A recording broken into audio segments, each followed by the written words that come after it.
Well, good morning, everyone. Welcome to the Board of Public Works.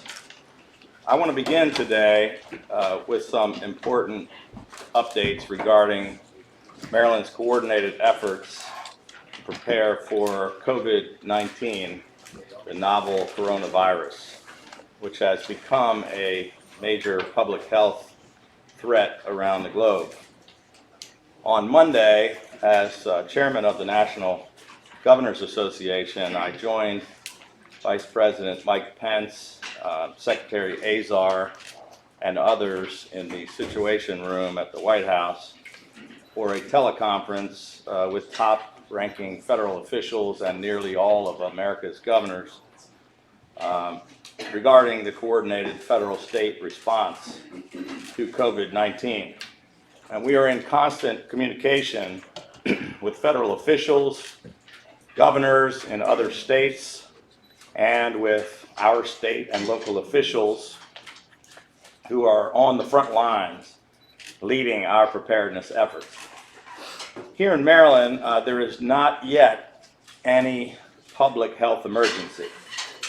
Yesterday, the Maryland State Public Health Laboratory was approved for testing for COVID-19, giving our state the capability to quickly test for potential cases.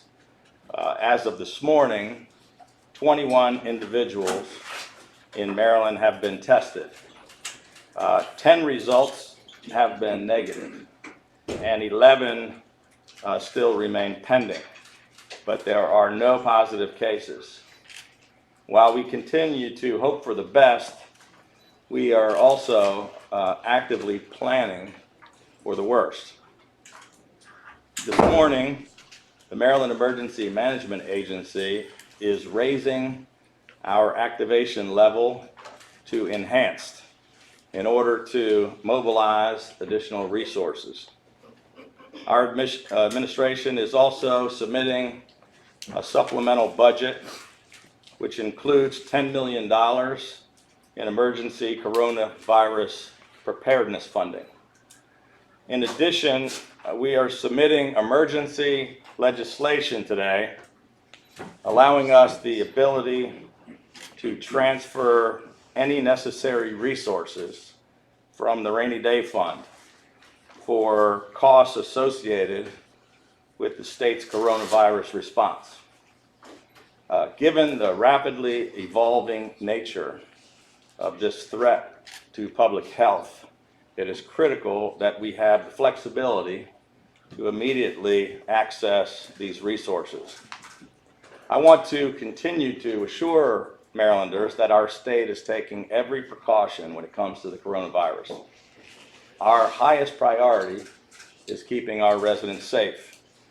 I would encourage all of our citizens not to panic, but to take this seriously and continue to stay informed by visiting health.maryland.gov/coronavirus. Residents can also call our hotline at 211 to connect with a helpline representative to get information and community resources regarding the coronavirus. And we will continue to update our citizens on a regular basis as the situation develops. Now let's move on to the business of the day. It's always great to join my colleagues here on their home turf in the Goldstein building. We're here this morning for our semi-annual bond sale. I know that the treasurer and her staff have been working very hard to make sure that today's bond sale is a success. Last week, we were very pleased that all three rating agencies reaffirmed Maryland's AAA bond rating. Maryland is one of only 13 states in America to receive this coveted ranking. And our AAA rating is the result of all of us working together in a bipartisan manner and acting as prudent fiscal stewards of the taxpayers' money. All three rating agencies noted our state's vigilant debt management, sound budget policy, and proactive fiscal management, including this board's quick, decisive actions to address mid-year shortfalls. And I want to especially applaud my colleagues, Treasurer Kopp and Comptroller Francho and their staffs for their tremendous work, and to thank them for their collaboration with our team, especially with our Budget Secretary, David Brinkley, and his staff. And I can tell you we would not have received this AAA bond rating without this entire team all working collaboratively together. So let's give them all a big round of applause.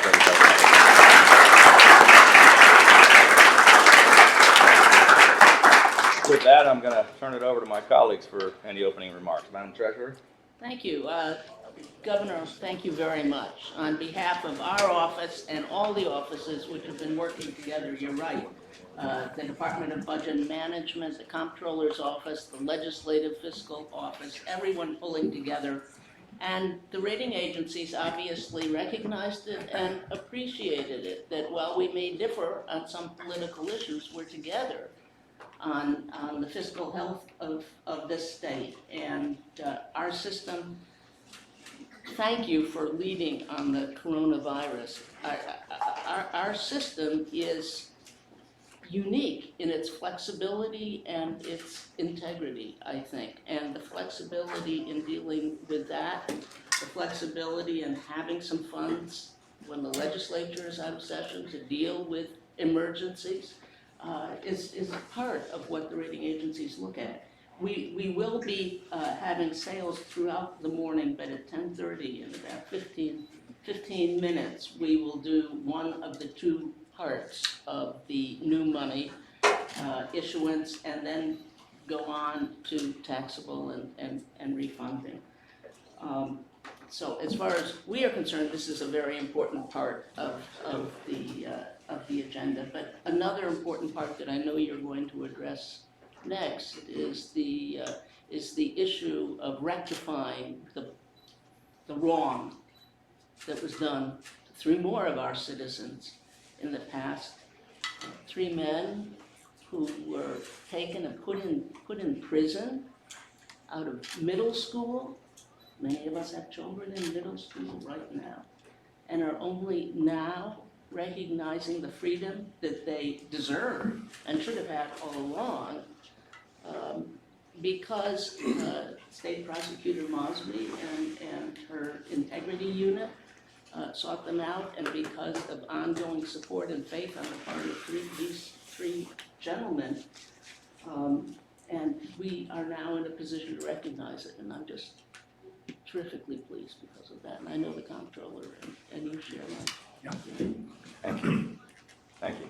Mr. Comptroller. Thank you, Governor and Madam Treasurer. And I want to, along with the Treasurer, welcome everybody into the Louis Goldstein Treasury Building for the bond sale. Governor, I couldn't agree with you more about the potential impact of coronavirus. Thank you for your comments. I know that you and your administration have been working nonstop with our federal, state, and local partners to ensure that we're as prepared as we can be.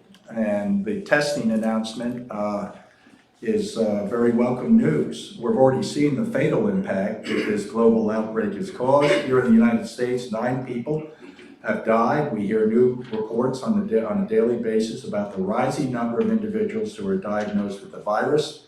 Obviously, public health and safety continues to be the main focus of government attention and resources. But I am beginning to turn my attention as the comptroller and the state's chief fiscal officer to the economic and fiscal impact that the coronavirus outbreak has already caused for our state and will continue, unfortunately, in the event that the outbreak worsens. With a significant percentage of our state's revenue stream directly impacted by what happens on Wall Street, with the success of Maryland's economic assets like the state-owned Port of Baltimore and the state-owned BWI Marshall Airport, dependent on international commerce and travel, not to mention the fact that consumer confidence obviously is affected. Unclear, but consumer confidence is what powers our economy. This is an area where we have to keep an eye on as this pandemic continues to disrupt our way of life. It has the potential to inflict significant damage on top of all the public health concerns that everybody has as their rightful priority. We have this economic and fiscal situation. So earlier this week, I directed my team to begin planning a public forum, a summit, so to speak, I guess, to examine the economic impacts of the coronavirus in Maryland. This forum is being planned in partnership with the Schaefer Center for Public Policy at the University of Baltimore. It will include experts and stakeholders who can provide us with valuable insights into the current and potential economic impact of this virus. We'll be releasing the specific details later this week, but it will be held March 24th at 10 a.m. in Baltimore. I'm sure it will be, but we'll have more data there, I think, than we have right now. But Governor, thank you for your leadership. Madam Treasurer, thank you. I associate myself with all your comments. Thank you. Thank you very much. We're going to move on to the Secretary of the Senate. Governor, Madam Treasurer, Mr. Comptroller, there are 19 items on the Secretary's agenda and 3 reports are related to procurement. Item 4 is the bond sale. Great. I want to take a moment just to address supplemental items 17, 18, and 19, which the Treasurer commented on in their opening comments, which asks the board to grant compensation to 3 men who were wrongfully convicted and spent over 35 years incarcerated for crimes they did not commit. All of them experienced unimaginable pain while they were incarcerated. And there is no question that they deserve to be justly compensated as they work to rebuild their lives. I know that all 3 of us strongly agree with that. And last fall, when this board took action to compensate 5 wrongfully convicted men, I strongly urged members of the legislature to put a process in place to, in order to ensure that individualized consideration of every one of these important cases, that we lay out specific guidelines for compensating any additional exonerees as we move forward. And we are looking forward. We weren't successful in last year's legislative session in getting that done, but we are looking forward to continuing to work with the legislative leaders over the final closing weeks of this legislative session on a long-term bipartisan solution to this issue. So we're going to deal with these 3 cases today, but I still want to encourage our colleagues in the legislature on both sides of the aisle to work towards a long-term solution with us. So with that, any comments from you, Madam Treasurer, on this particular item? You already kind of covered that. Couldn't agree more, Governor. Mr. Masters, Chestnut, Wilkins, and Stewart deserve our sincere apologies on behalf. It wasn't just a mistake. Someone else did the deed and it was known. I just thank God it was recognized, and thank God they maintained their faith in justice. And in the end, justice prevailed, but they say the mills of justice grind slowly, but this is extraordinarily slowly. But they did grind fine, and these gentlemen are recognized and have our apologies and an attempt at financial recompense. Mr. Comptroller. Thank you, Governor, and I want to applaud the Board of Public Works, my colleagues, for moving quickly to approve compensation of these Marylanders who were spent years behind bars for crimes that they did not commit. And as the treasurer and the governor noted, these are years that can't be regained. They were incarcerated, separated from their families, friends, and loved ones. Years that they could have spent pursuing their hopes and dreams and living their lives freely. Alfred Chestnut, Andrew Stewart Jr., Ransom Watkins are victims of a broken criminal justice system. And although no dollar amount can restore what was stolen from them, I hope that today's action brings some solace and a sense of vindication for these three individuals. Each of them will be receiving $81,868 for every year they spent unlawfully in incarceration. Where did that amount come from? That's the median household family income in Maryland. We, the Board of Public Works, chose that median income intentionally because their erroneous conviction and incarceration, we deprived these men with the opportunity to have a household, frankly, and the opportunity to gain an income and make contributions to their communities in our state. Governor, I'd really like to close by tipping my hat to the board staff for all their board work behind this, hard work behind all of the scenes that made today's action possible. The governor was very, very calm and measured, but I remember when John Gontro, who is now the board's executive secretary, but he was filling the role of Ann Clace when this all came up. He presented the large amounts of money that were being asked for the previous allocation. And I said, what did the legislature do? And he said, well, the legislature really couldn't reach your decisions. They're not there. I said, what do you want to do? He said he came up with this very creative idea of the average family income. And I'd like to just give a tip of the hat to John Gontran, the board's executive secretary, and my former liaison, because he is responsible for convincing a somewhat skeptical me that we were the right body to do this. But I think we are, and frankly, I'm not even sure you need legislation down the road. This is going to be something that will happen for generations now. I think the state is going to have a way in which we correct quickly egregious wrongs like this that have been committed and do the right thing as far as providing just a small, inadequate healing to these situations. So John, I'm going to give you a round of applause. Thank you.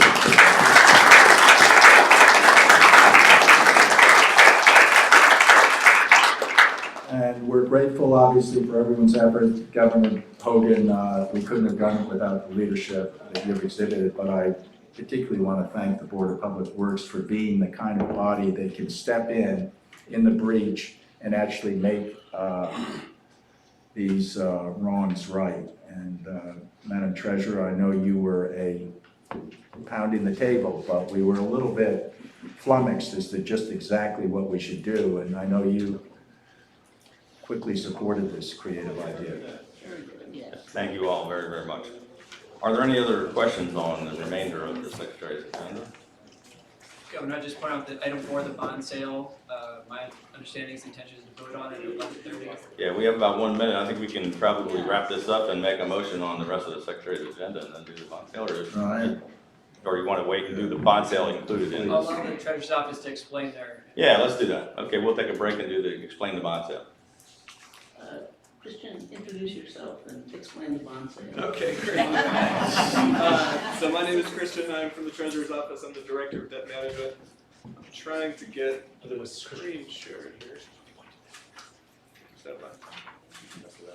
So we have 4 bids that we're going to take today. We have 2 tax-exempt bids, a refunding that we're doing, and a taxable sale.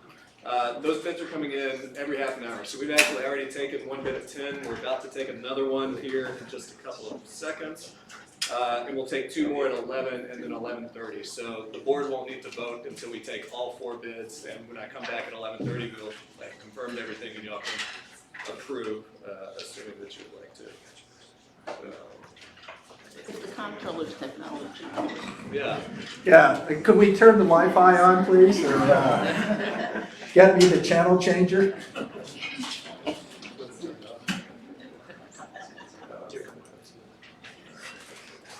Starting to come on now.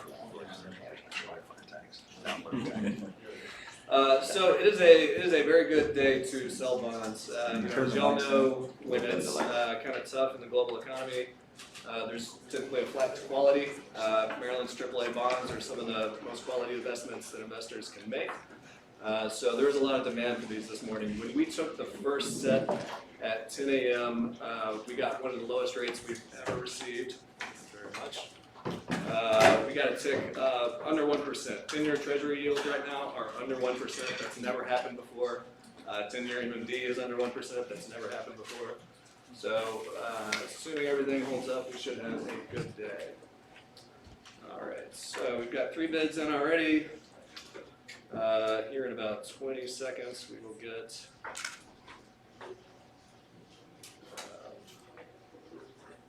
the last of them. There's 5, so we've got some of the big players in.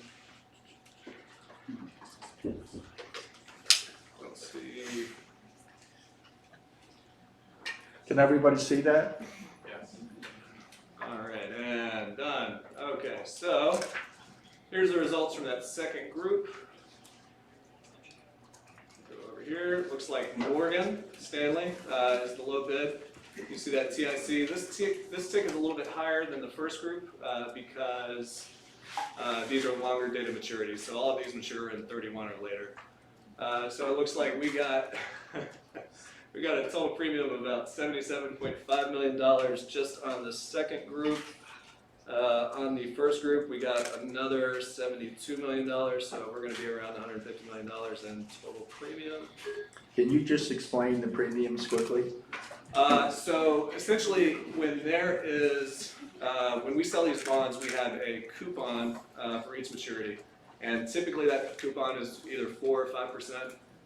If the market rate that the bond should actually go for is less than that coupon structure that the investors want, that the banks want, then they pay us more money up front to make up for that difference over time. So the fact that rates are the market rate is so low right now, but investors are asking for a 4 or 5% coupon, means they're giving us a bunch of money today, cash, to purchase these bonds. So I will just show you these real quick.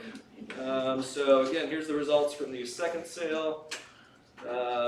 From the first sale, if I can get back to that. Here is the result from the first sale. It was also Morgan. And here's that premium number and that tick, 0.887. So great result for the first 2. We're going to go back, confirm these, take a couple more bids, and we'll be back around 11:30 to have it all. This is all of the tax exempt new money. Correct. Market. Correct. So we have a refunding sale and a tax forwarding. Okay? Thanks, everybody. That's fantastic. Build some schools. That's great news. So are there any other questions on the Secretary? Sorry. Yes, question A2. Emergency report A2 is a report of emergency contract for residential child care services. I understand Greg James, Secretary.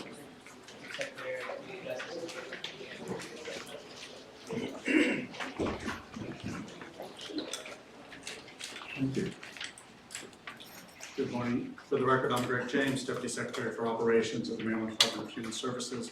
I have with me this morning Neil Thomas, who is our Chief of Staff for the Social Services Administration. The item before you is a contract modification for one of our providers in Maryland. The provider is Innovative Services. I'm sorry, it is Innovative Services. What we are asking for with this modification is they have created an additional facility with 3 new beds, and we have placed youth there. This provider serves youth with intellectual or developmental disabilities or autism, and this program will serve some of our most challenging youth. So creating this additional capacity is critical for the department. Thank you, Mr. Secretary. I really appreciate your professionalism in support of our kids that are in need of special services like this. But I noticed this article in YPR, a news segment concerning foster children whose stays in psychiatric hospitals are intentionally extended by DHS and social services, even after doctors and judges have determined that they're no longer needed to be there in the psychiatric hospital. Maryland foster children stay in hospitals because they have nowhere else to go. Can you just comment for a minute about how many kids we're talking about and what exactly is going on, and particularly the kids that don't have to be there? Certainly.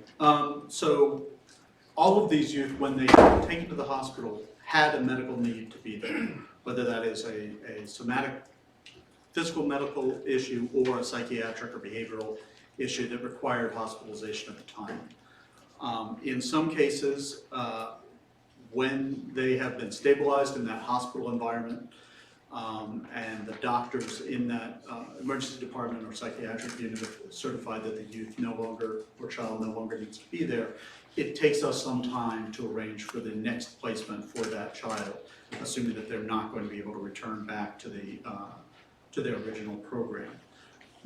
Our information is that over the past 2 years, we've had approximately 63 youth who have overstayed at a hospital. Of those, about half were psychiatric placements. Half of those, the overstay was 5 days or less. 3/4 of those, the overstay was 10 days or less. So we were making arrangements. There are a handful of outlier cases that have had significant and lengthy overstays.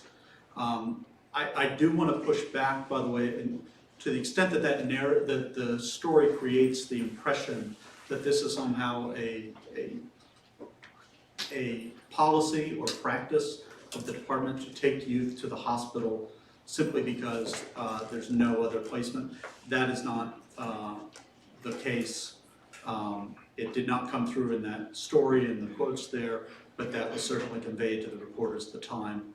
And that has never been and will never be the policy of the department.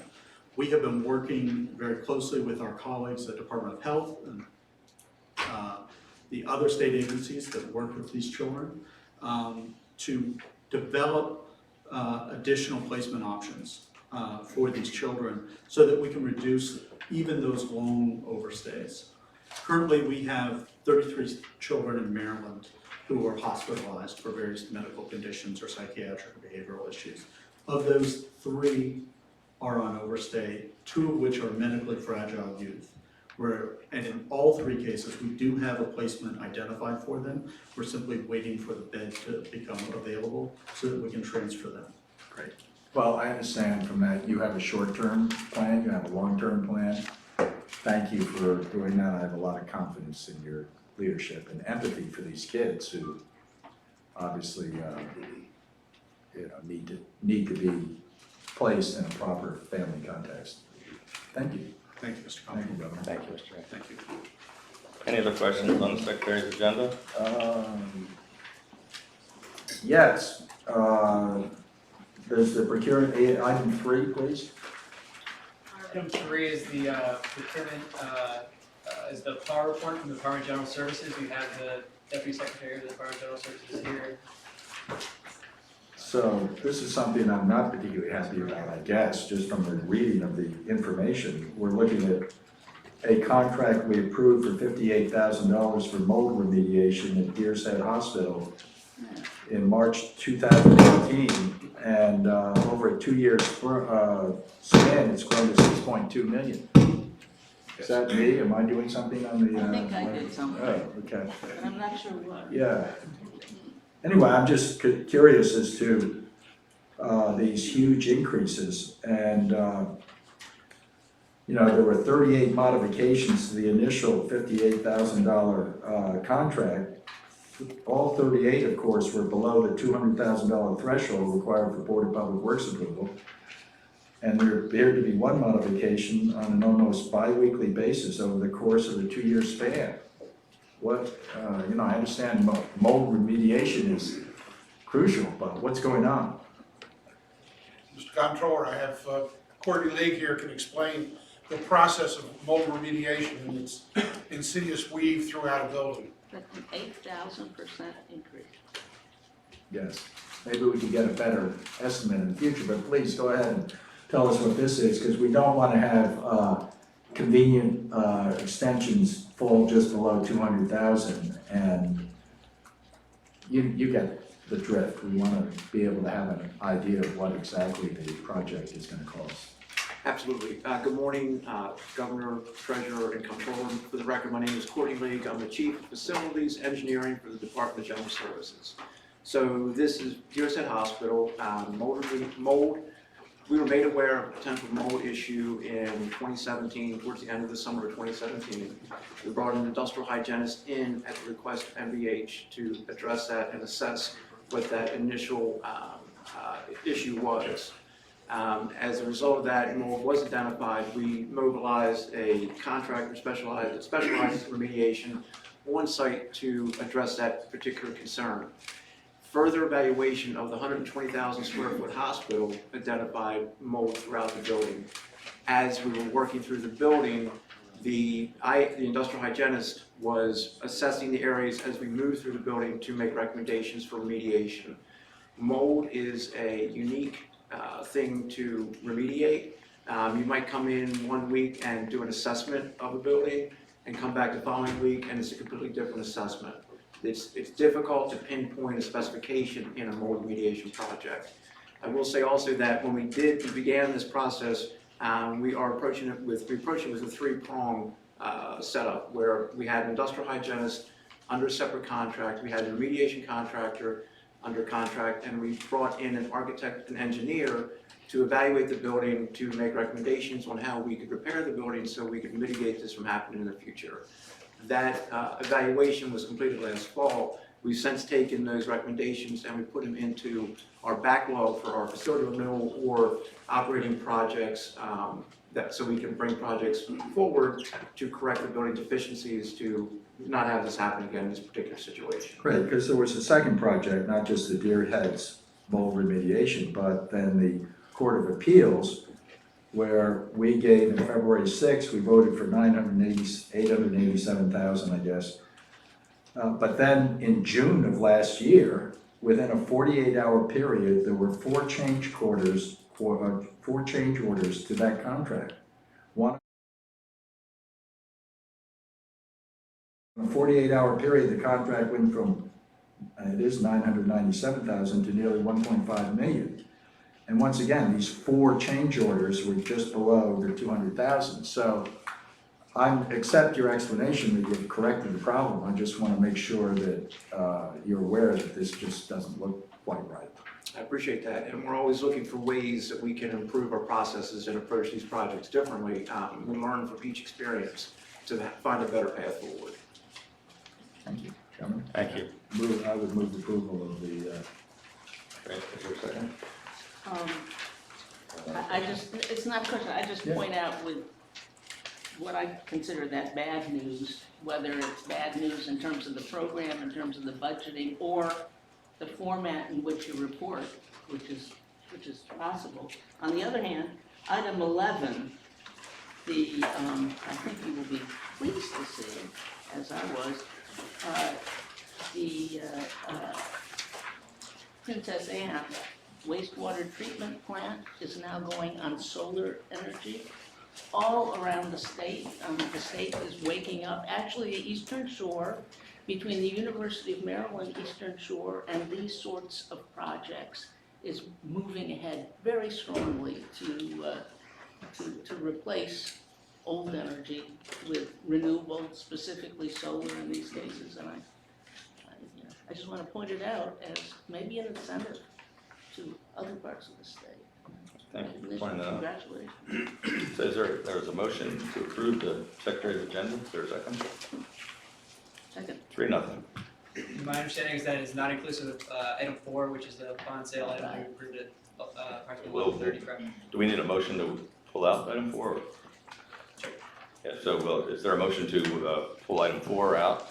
So moved. Second, 3-0. So there's a motion for the remainder of the Secretary's agenda? Move approval. Second, 3-0. Thank you. Now we'll move on to the DNR real property. Good morning, Governor, Madam Treasurer, Mr. Comptroller. For the record, Jeannie Riccio with the Maryland Department of Natural Resources. We have 5 items on our real property agenda this morning for which we are seeking approval, and I'm happy to answer any questions you may have. Thank you, Madam Secretary. Any questions on DNR? No, for me. Is there a motion? Move approval. Second. Thank you very Got much. off easy today? Do nothing. We're gonna move on to the university system. Morning. Good morning, Joe Evans, representing the University System of Maryland. We have 3 items on the agenda. Here to answer any questions. Any questions on the university system? Move approval. Could you just explain item 2, 2RP? 2RP. I have no intention of voting against it.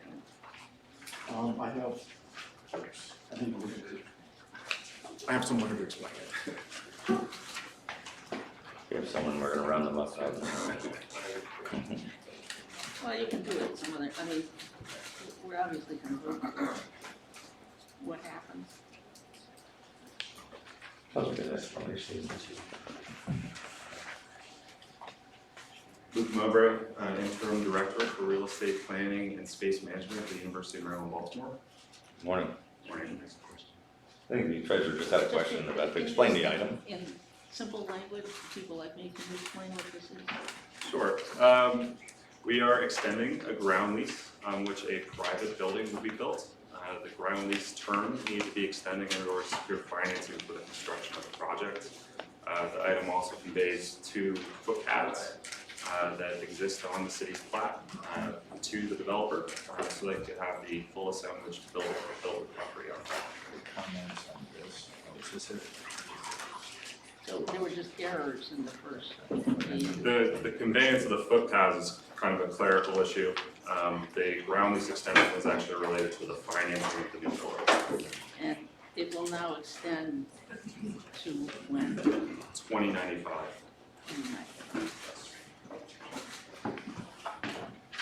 Well, let's hope we don't need it before then. Thank you. Anything else? Thank you. So there's a motion to approve the university system agenda. Is there a second? Thank you. 3-0 on the university system. Thank you, Mr. Evans. And now we move on to the Department of Transportation. Good morning, Mr. Secretary. Good morning, Governor, Madam Treasurer, Mr. Comptroller. For the record, my name is Greg Slater, Secretary, Maryland Department of Transportation. The Maryland Department of Transportation is presenting 17 items today. If I may, Governor, I want to take a moment and highlight something we have on the DGS agenda relates to our Customer Connect program. Customer Connect is an IT modernization project that will change the way we do business and help serve our customers a little bit more efficiently. It's going to allow businesses and individuals to complete more transactions than ever through our online system and streamline the processes and services that MVA provides. So this first phase will include, you'll be able to one-stop shop, vehicle services, business licensing, processing of vehicles and fleets, including our international registration program with our reciprocity with Canada. Phase 2 will include all of our driver services. So MVA is truly transforming into this one-stop shop enterprise through our online services. And we have our representatives here to answer any questions you may have. Okay, thank you very much. Any questions on transportation? I had one question on item 8. It's not anything that I'm concerned about. It's acquiring easements for the Purple Line, but, you know, we're right in the middle of tax season. Sometimes I have people come up and complain to me about, oh my God, you can't believe how much taxes I have to pay. And I often say somewhat in jest, well, I'm glad you're making a lot of money because, you know, that's good for the treasury of the state, and don't be too upset. But I now have a lot of people coming up to me and complaining about the congestion caused by the Purple Line construction.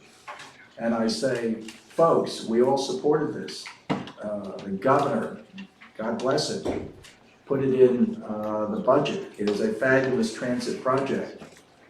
Don't complain too much, but could you please give us an update as to whether there are any unforeseen issues that are going on, or is this all moving forward? Purple Line going well. We had to deal with some of the initial challenges, kind of getting it off the ground, but it's about 25% complete today. We only have about 6 more properties that'll come before the board, so that's really progressing well.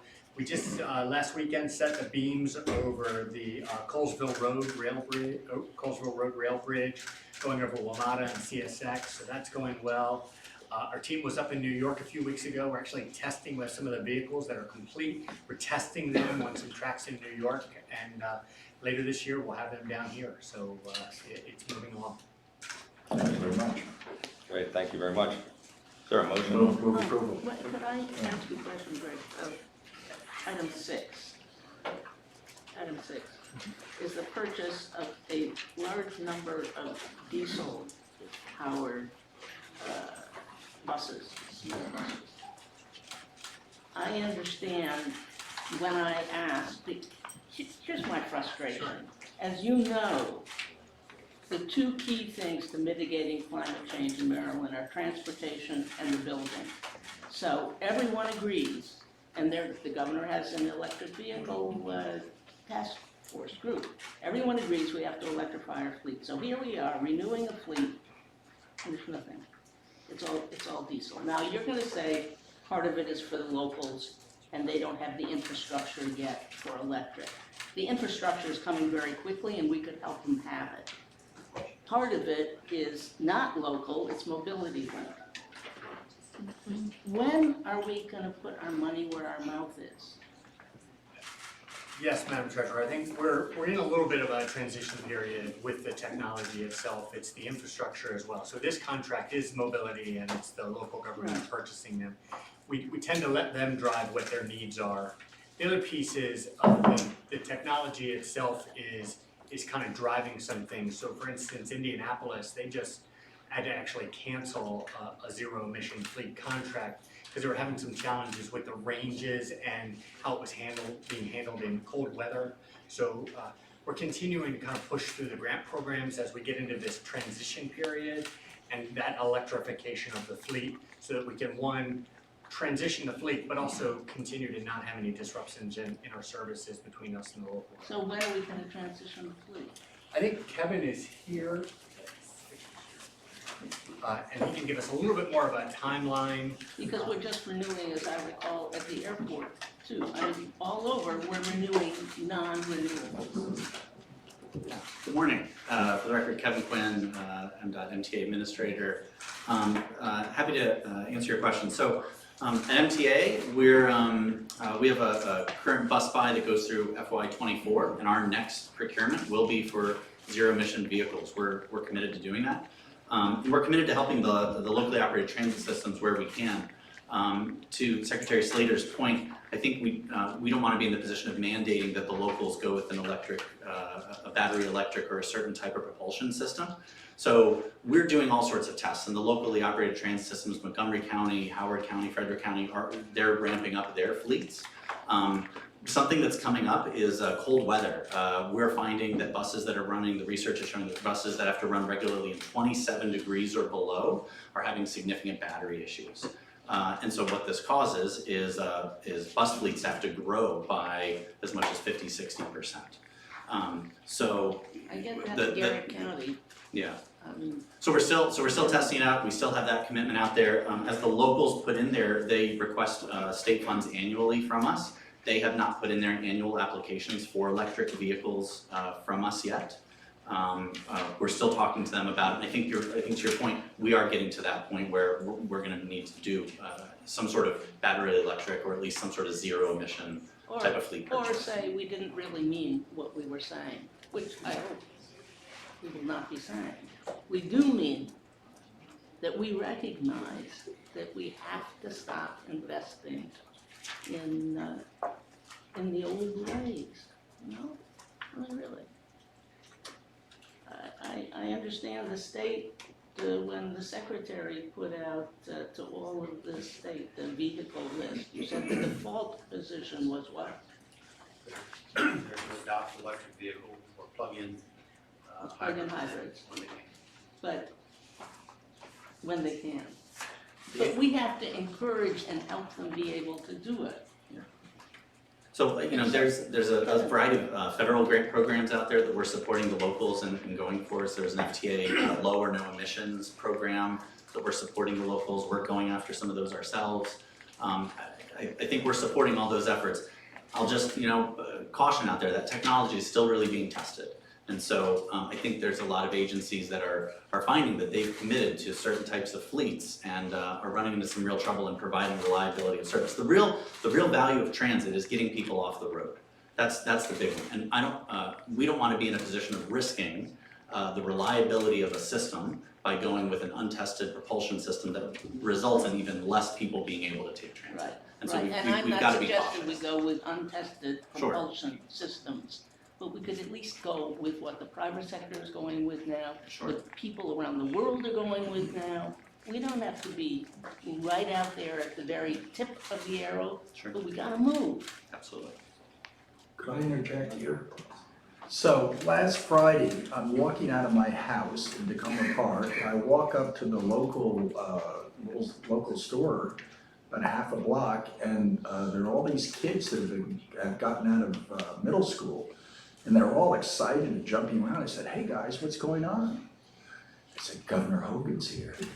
I said, "Really? He is?" And sure enough, there was a big gaggle of folks surrounding the governor at our electric gas station, Right. which he was promoting. Look at, Electric gas automobiles. stations, electric vehicles. Oh, electric vehicles. Go gas, go gas. So, Gotta get the terminology down. It was a renovated It used to be a gas, gas it used to be a gas station. It's the only one of its kind. so anyway, I was saluting the electrification of our fleet down the road, I guess, but Madam Treasurer, I agree with you. I think nothing happens unless you have a little bit of stimulus. But Governor, thank you for being there in Maryland, and Tacoma Park. I said, welcome to the neighborhood. Thank you. And we actually put legislation in to double the electric vehicle tax credits this year, which we hope you can help us convince the legislature to go for. It looks as if they're trying to cut all of the tax credits, but that one I hope we can survive. And we've got now 1,800 charging stations. I think we are kind of on the cutting edge and out front ahead of most states. Thank you But very if much. there's anything more we can do, talking to local people, talking to Mako, talking to, we really have to. Absolutely. We're doing a lot of information sharing in terms of what's out there. We're testing vehicles, the lots are testing vehicles. I'm gonna let the treasurer, I'm gonna ask the treasurer about that budget, because they should not cut that. I didn't really realize The that tax was what credit, was, the yeah. tax credit. Yeah, we're trying to double it, so because it's been wildly successful. We have 25,000 electric vehicles in the state now, and we'd like to see more. I'm gonna go there and tell them to cut it, because then they'll probably increase it or triple it. It's probably a good idea. Psychological. If there's any media here, make sure you put the treasurer, the comptroller's against this idea. Thank you. All right, thank you very much. Is there a motion on the Department of Transportation agenda? Move approval.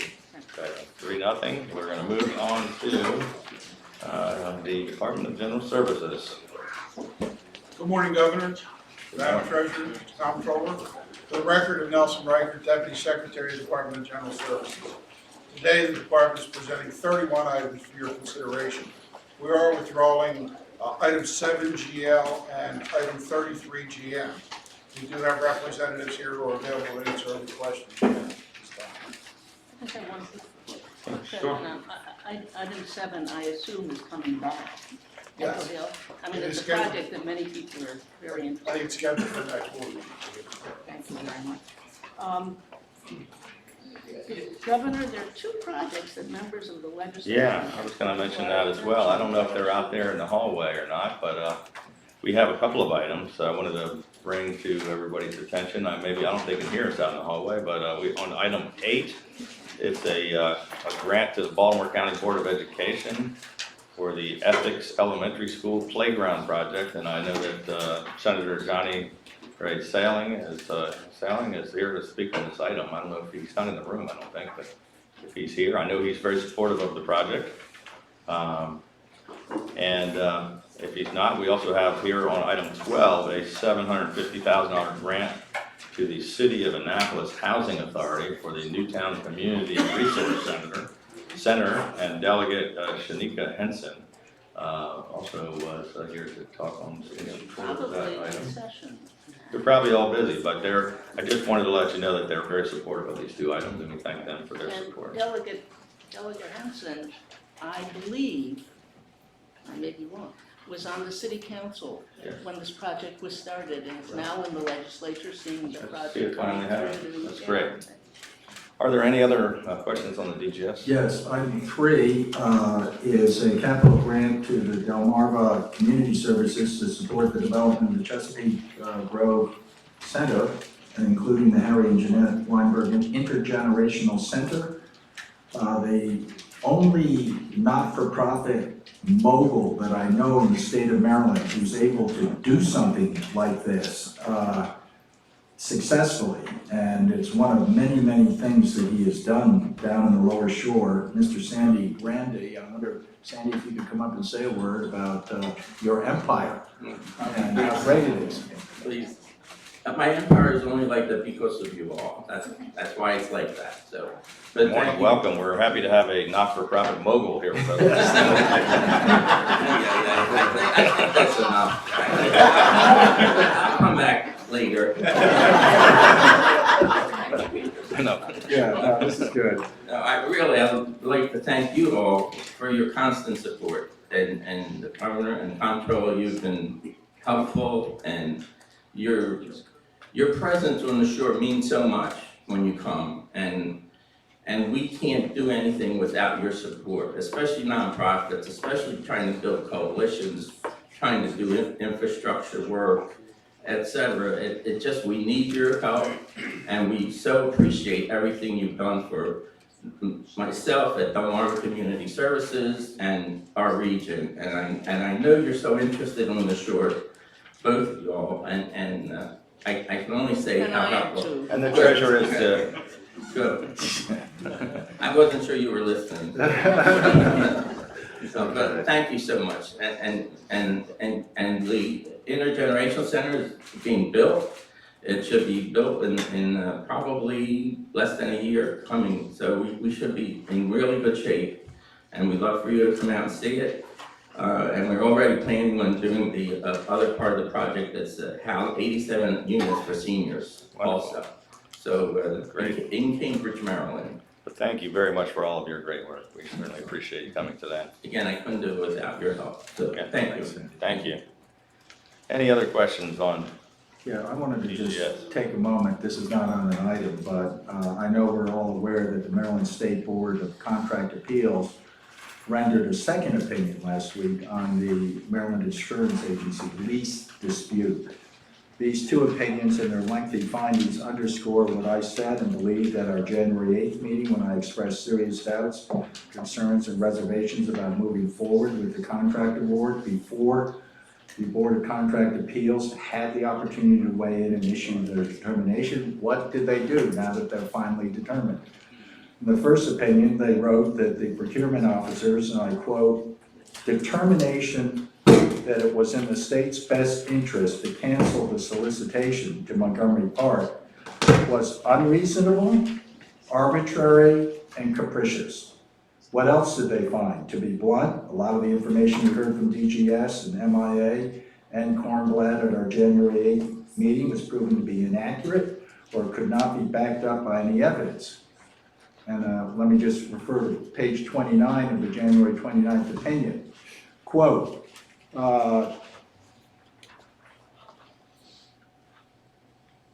apparently the procurement officer acknowledged that she did not have any data on anticipated rate of employee turnover and that she had not seen any communications from experienced regulatory or professional staff that planned to leave MIA if it moved to Montgomery Park. That, unfortunately, is fascinating since this was one of the top reasons that DGS and MIA cited as to why they needed to stay with Cornblatt. The Board of Contract Appeals in the first opinion found that despite the fact that Montgomery Park won this contract fair and square, and that Montgomery Park had done everything it was required to do, DGS engaged in delays and invasive tactics that kept Montgomery Park in the dark. All of this was occurring while DGS was still in regular contact with Cornblatt. Let me put this in greater context. Montgomery Park was notified that they had been selected as the recommended awardee on May 4th, 2018, and that DGS would be submitting this award for BPW approval in August of 2018. between May 2018 and April 2019, nearly a year after Montgomery Park was selected as the recommended awardee, DGS or MIA apparently did not convey to Montgomery Park any of the concerns that they raised at our January 8th meeting about availability of public transit, about moving costs, about employee retention, and so on, and so on, and so on. But in April of 2019, when Commissioner Redmer sent his letter outlining concerns that again have been contradicted by evidence gathered by the Board of Contract Appeals, procurement officer sent a cancellation notice to Montgomery Park the same day that Commissioner Redmer sent his letter to DGS. And Kornblatt's contention that it would go belly up if we didn't approve the award on January 8th, DGS claims that Kornblatt had the right to charge double rent and all the other doom and gloom scenarios that they gave at the January 8th thing. So the contention was going to go belly up, wrong, false. That they had the right to charge double rent, wrong, false. That all this doom and gloom was going to happen if we didn't correct the situation, false. But don't take my word for it, read the Board of Contract Appeals opinion. What else did they find? In their opinion on the second appeal, they concluded that DGS violated the procurement law in connection with the sole source award to Kornblatt. And the Board of Contract Appeals held that the procurement officer, and I quote, failure to document the reasons for her determination that it was in the state's best interest to sole source the removal lease for St. Paul to Kornblatt, rather than award a new lease to Montgomery Park, or conduct a competitive procurement for a new lease after the wrongful cancellation of the prior competitive procurement, also violated the procurement law. So, Governor, I have tremendous respect for my colleagues, the Treasurer and the Governor. I understand that they didn't like this, or at least I know the Governor stated very clearly that he thought it was a very bad procurement. And all I'm suggesting is that we need to take another look and do the right thing here. I'm not sure what that is, but I'd love to see this on the agenda sometime in the future. I'd like to see our staffs perhaps get together and toss some ideas around that could correct the situation, because left unaddressed, I'm trying to be nice here, the lack of data and the misinformation that we apparently made the decision on is going to be a serious blot, I think, on the state's economic and business reputation, and we should do the right thing.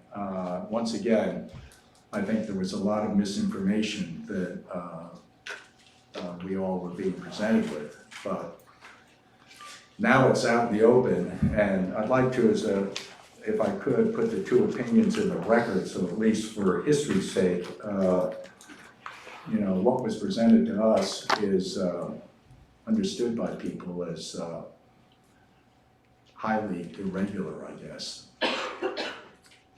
Thank you. Look, we had a pretty lengthy hearing on this topic. Nobody was very pleased with the way this procurement took place, but this is a final decision by the BPW.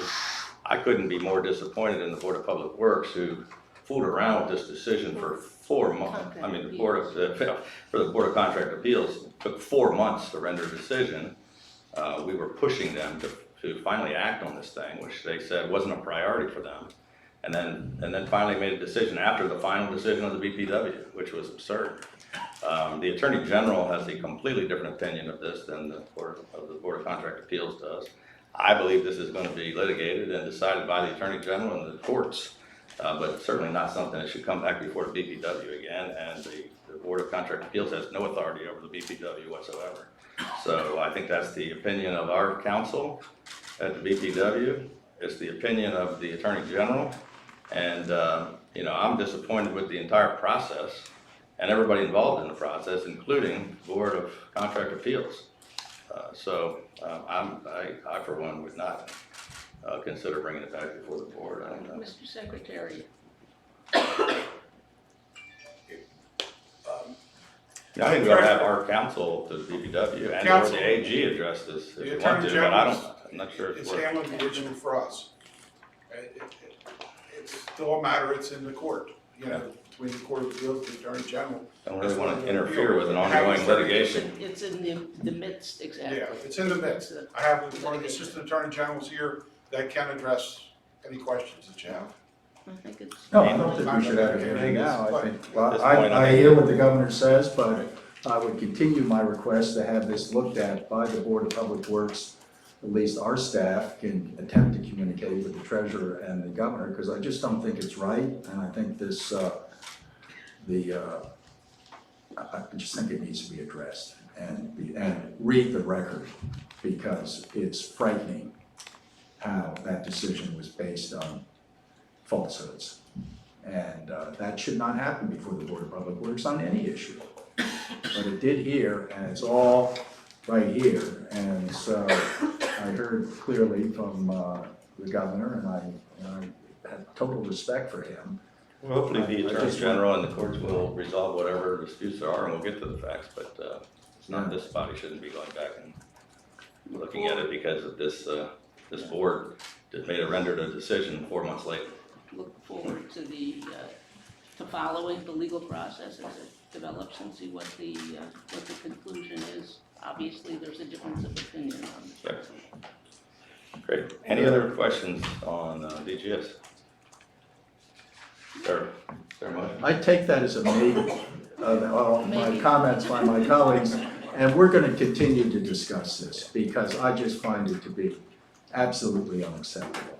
And I'm not just talking about this particular situation, I'm talking about what was presented to us allegedly as facts, and to the extent they weren't, I will continue to raise my voice on it, but obviously, you know, we have a very collaborative approach to things, but Ms. Clays, you know, if it were easy, I'd do it myself, so you're gonna have to like figure out how we move something on this, because I consider the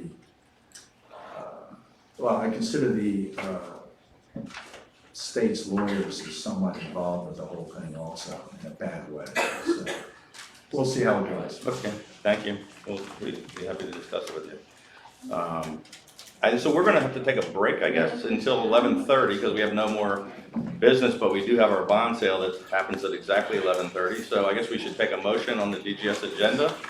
Is there a motion? Move to temporarily, Yeah, a motion on the agenda, on the DGS agenda. approval of the DGS. Second, 3-0, and then we'll take a break. We don't need a motion, I don't think. Just take a break until 11:30. A few minutes before 11:30, we'll come back right at 11:30 to do the last bond sale. Right? Thank you.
Get back in session. I'm going to turn the floor over to the treasurer, who's going to give us the report on the latest bond sale. Yes, hey everybody, I'm back. So we took 2 more bids while I was gone. The first was for the first series C bonds. This was a current refunding. We got a great rate. This is going to refund old bonds with new bonds at a lower rate, so it's going to save the state about $23 million over the next few years. So that was very successful. We just took and confirmed the first series B bonds. So these were the taxable series that were issued. I just want to point out here, these are taxable bonds which typically trade higher than tax-exempt bonds, but we got under a 1% yield on both of these, which is sort of unheard of. So just like treasuries and tax-exempt MMD is under 1% on these shorter maturities right now, so is the taxable, so we got a really great rate on these as well. So I have all 4 bids here, and I'll just run through them one more time real quick. And then you guys can take it away. So there's the group 1, the group 2, there's the first series C refunding, and finally the first series B taxable. Thank you very much, Treasurer. That's very good. And every single person who buys them is getting a wonderful investment. I move that the board adopt the resolutions before us today concerning the state and local facilities loan of 2020 first series in particular, that the board ratify and approve the preliminary official statement dated February 26, 2020. The summary notice of sale for the 2020 first series bonds published in the bond buyer on February 21st, 2020, and the resolutions adopted by this board on February 19, 2020 with respect to these bonds. I would ask for a second and a vote on these motions. Second. All those in favor? Aye.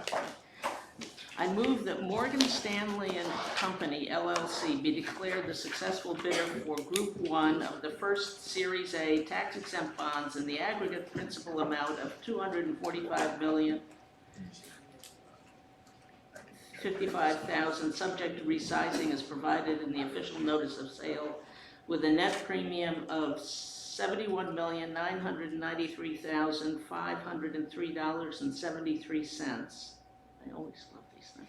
And a true interest cost of 0.887062%. And I further move that the first group of the first Series A bonds be issued in the amounts and maturities and at the interest rates and prices set forth in the successful bid for the bonds. Ask for a second and a vote on the bidding Group 1 first Series A motions. Is there a second? Second. All those in favor? Aye.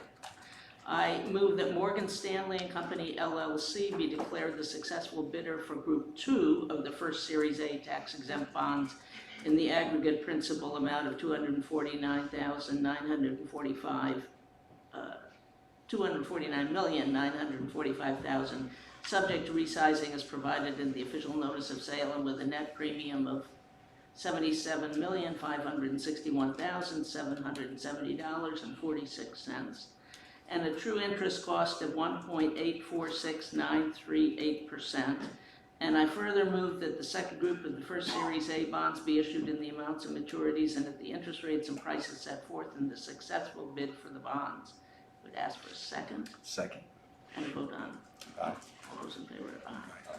I move that Wells Fargo Bank National Association be declared the successful bidder for the first Series B taxable bonds in the aggregate principal amount of $50 million, subject to resizing as provided in the official notice of sale, with a true interest cost of 0.912612%. And I further move that the first Series B bonds be issued in the amounts and maturities and at the interest rates and prices set forth in the successful bid for the bonds. Would ask for a second. Second. And a vote on the first Series B motions. Move approval. Those in favor? And I move that Bank of America Merrill Lynch be declared the successful bidder for the first Series C tax-exempt refunding bonds in the aggregate principal amount of $234,270,000, subject to resizing as provided in the official notice of sale, with a net premium of $27,602,412.04, and with a true interest cost of 0.7760%. And I further move that the first Series C bonds be issued in the resized amounts and in the maturities and in the interest rates set forth in the successful bid for the bonds. Ask for a second and a vote on the first Series C. Second. All those in favor? Aye. And finally, I move that the board authorize and approve the issuance of the final official statement for the bonds. Second. All those in favor? Aye. Thank you. This really is, Congratulations. well, congratulations to everyone, and particularly those happy taxpayers who bought those bonds. This is really an extraordinary sale, which really does show the faith that people have in Maryland as a very sound conservative investment. It does. It's a terrific bond sale, and I again just want to thank all of the staff, all of your team for doing a great job on today. So let's give them all a big round of applause.